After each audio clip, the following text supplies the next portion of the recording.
अस्सलाम वालेकुम नाज़रीन, यहाँ पर आपको एक ब्रेकिंग न्यूज़ से आगाह करते चले हैं। अंडर 19 एशिया कप में भारत को हराने पर रमीज राजा ने पाकिस्तानी टीम के लिए पैगाम जारी कर दिया।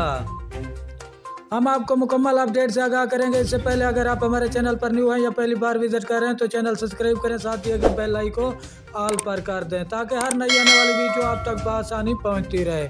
तो आपका कीमती वक्त ज़ाय किए बगैर चलते हैं वीडियो की तरफ। लाहौर अंडर 19 एशिया कप के ग्रुप मैच में भारत को हराने पर चेयरमैन पीसीबी ने कौमी टीम को मुबारकबाद दी। निजी टीवी के मुताबिक रमीज राजा ने अपने पैगाम में कहा कि नौजवानों, आपने अच्छे खेल का मुजाहरा किया। चेयरमैन का कहना था कि भारत को शिकस्त देने के लिए पाकिस्तान अंडर 19 टीम ने असबाब को काबू में रखा। वाज़ेह है कि अंडर 19 एशिया कप के ग्रुप मैच में कौमी टीम ने भारत को सनसनीखेज मुकाबले के बाद 2 विकेटों से शिकस्त दी।